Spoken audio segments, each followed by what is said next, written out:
তো আসসালামু আলাইকুম এভরিওয়ান, আশা করি সবাই ভালো আছেন। নতুন একটা ব্লগে আপনাকে স্বাগতম। তো আজকে আমরা বের হয়েছি ঢাকা টু থানচি যাওয়ার জন্য। আমরা টোটাল 9টা বাইক বের হয়েছি, তার মধ্যে 4জন ফ্রেন্ড আছে আমার, আর বাকি সবাই একটা গ্রুপ থেকে অ্যাড হয়েছে। তো আমরা কিন্তু রাত 3টার দিকে রওনা দিয়েছিলাম। আমাদের রাত 11টার দিকে রওনা দেওয়ার কথা ছিল, বাট আমাদের একটা ফ্রেন্ড ঢাকার ভিতরে ঢুকতে প্রচুর জ্যামের কারণে কিন্তু অনেক লেট হয়ে গেছে, যার কারণে কিন্তু আমরা 3টার দিকে রওনা দিই। এখন বাজে 6:30, আর আমরা এখনো কিন্তু চট্টগ্রামে যাইতে পারি নাই। কুমিল্লা সবে মাত্র পার হয়েছি। তো দেখা যাক আমাদের বান্দরবান পৌঁছাতে কয়টা বাজে। তো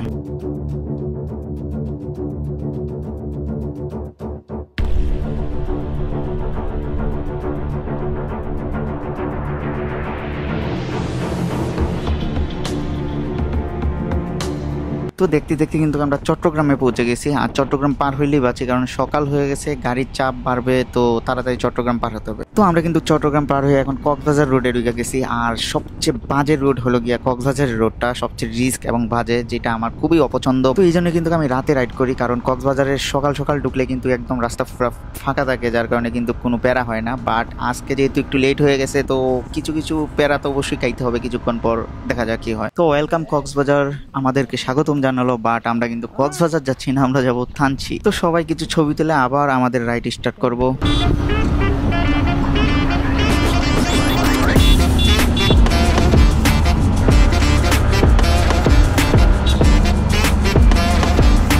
তো আমরা কিন্তু চকরিয়া হয়ে অলরেডি কিন্তু লামা আলীকদমের রুটে ঢুকে পড়ছি, আর এখন আমাদের টার্গেট আলীকদম যাওয়া, দেন ওইখান থেকে আমরা থানচিতে যাব।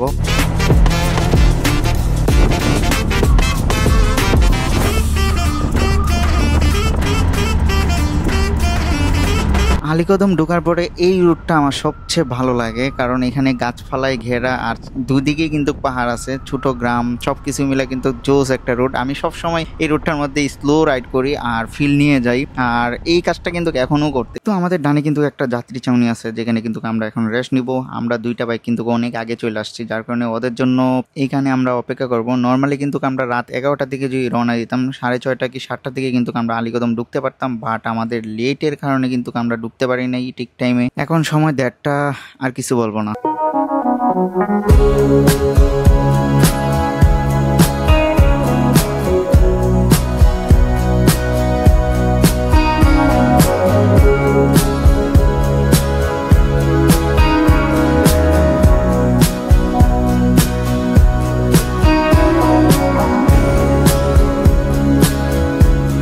তো আমরা আলীকদম সবাই একত্রিত হয়ে খাওয়া দাওয়া শেষ করে এখন থানচির উদ্দেশ্যে রওনা দিছি। অলরেডি কিন্তু আমরা আর্মি ক্যাম্প পার হয়েছি, এখন থানচি আর 21 কিলো। কেউ কোথাও দাঁড়াক আর না দাঁড়াক ভাই, আমি কিন্তু অবশ্যই দাঁড়াবো। আমার চোখে যেটা ভালো লাগবে সেইখানেই আমি দাঁড়াবো, সেইখানেই পিক তুলবো, সবকিছু করব এবং আপনাদের দেখানোর চেষ্টা করব। তো অনেক রাইড করার পরে গড়িতে বাজে এখন 3টা, আর সবাই একটু রেস্ট নিতেছি পাহাড়ের মাঝখানে।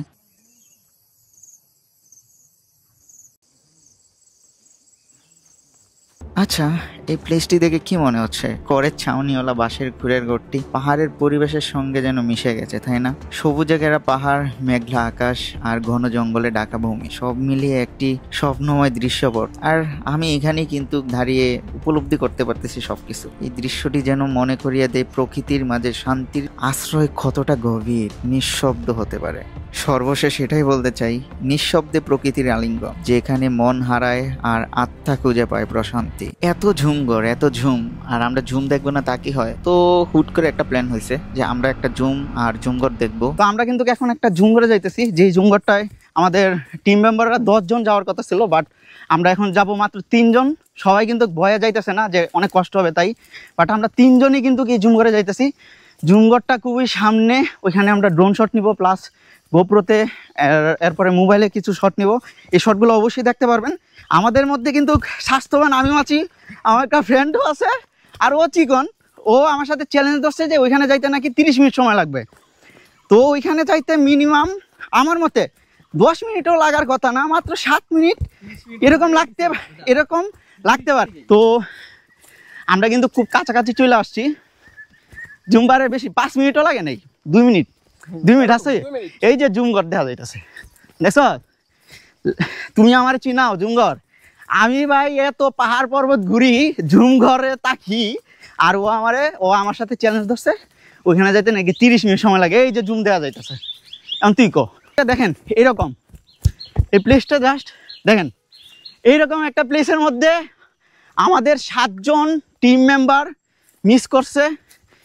এইগুলা কিন্তু জুম, এই যে ধান কিন্তু হয়ে গেছে অলরেডি, দেখা যাইতেছে কি না জানি না, বাট ধান কিন্তু হয়ে গেছে। এগুলো পাকলেই কিন্তু শেষ, পাকলেই এই জুমগুলা কাইটা ফেলবে।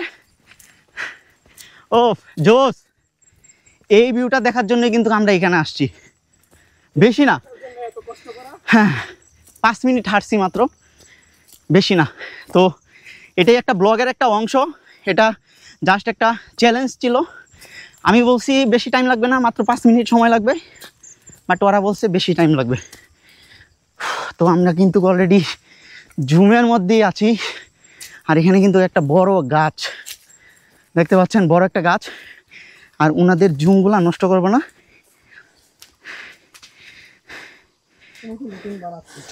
নতুন জুমঘর, এখানে কেউ থাকে কিনা জানি না, বাট থাকতেও পারে। এখানে নাই মনে হয়, এখানে কেউ নাই, একদম নতুন জুমঘর দেখতে পাচ্ছেন, নতুন জুমঘর। আর নিচে কিন্তু এই যে জুমগুলা চাষ হয়েছে। তো ওইখানে কিন্তু আমরা নামবো না, কারণ মানুষের ক্ষতি করতে চাই না, জাস্ট সৌন্দর্য আমরা উপভোগ করব। আর এখন আমি ড্রোনটা উড়াবো আর ড্রোন শটগুলা দেখাবো আপনাদের। ব্যাটারি ড্রোনটা কিন্তু এখন আমি অ্যাক্টিভ করব। আমি বেশি টাইম নিব না, কারণ উপরে আমাদের 3টা বাইক রেখে আসছি জাস্ট একটা চ্যালেঞ্জ সম্পন্ন করার জন্য। ছেড়ে দে, ছেড়ে দে। Take off.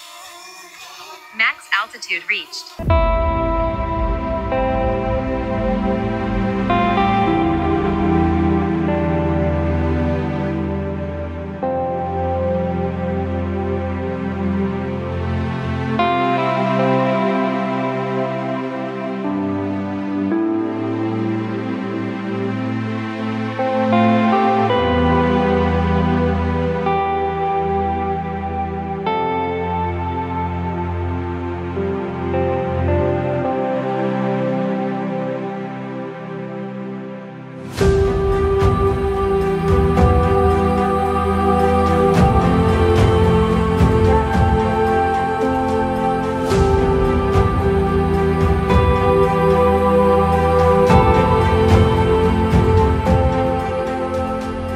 তো জুমঘর দেখার পর কিন্তু আমরা সরাসরি ডিম পাহাড়ে চলে আসছি। আর এই জায়গাটা ডিম পাহাড়ের রাস্তার সাইডে, আর এখান থেকে কিন্তু সরাসরি অনেকগুলা পাহাড় দেখা যায়, ভালো একটা ভিউ পাওয়া যায়, যেখান থেকে সাঙ্গু নদী প্লাস পাহাড় মেঘ সবকিছু দেখা যাইতেছে। আর এখন ঘড়িতে ঠিক 7টা বাজে। তো আমরা 4 জন মিলে কিন্তু এখানে 1 ঘন্টা আড্ডা দিছি। আর পরিবেশটা এত শান্ত ছিল যে এখানে মন চাইতেছিল সারাক্ষণ বসেই থাকি, এরকম একটা অবস্থা। বাট আমাদের থানচি যাইতে এখনো, মানে থানচি শহরে যাইতে এখনো কিন্তু আমাদের 1.5 ঘন্টা বাইক রাইড করতে হবে। আর সন্ধ্যা যেহেতু হয়ে পড়তেছে প্রায়, তো অন্ধকার হওয়ার আগে কিন্তু আমরা বের হওয়ার চেষ্টা করবো। তো এটা কিন্তু পার্ট 1 হিসেবে আমি রাখিয়ে দিলাম। সেকেন্ড পার্ট খুব শীঘ্রই আসতেছে। আর সেকেন্ড পার্টে দেখতে পারবেন তমাথুঙ্গির আসল সৌন্দর্য, তমাথুঙ্গি কিভাবে যাবেন সবকিছু সেকেন্ড পার্টে দেখতে পারবেন। এবং থানচি বাজারে যাইতে কিন্তু অনেক রাত হয়ে গেছিল, আমরা কিভাবে রাতে রাইড করছি সবকিছু কিন্তু সেকেন্ড পর্বে দেখতে পারবেন। সেকেন্ড পর্বের জন্য অপেক্ষা করেন এবং আমার চ্যানেলটাকে সাবস্ক্রাইব করে রাখেন। আর যদি বেল আইকনটি অন করে রাখেন তাহলে অবশ্যই আমার ভিডিও পাওয়ার সাথে সাথে নোটিফিকেশনটা আপনার ফোনে চলে যাবে। তো সেকেন্ড পার্টের জন্য অপেক্ষা করেন। ততক্ষণ ভালো থাকবেন, সুস্থ থাকবেন। আল্লাহ হাফেজ।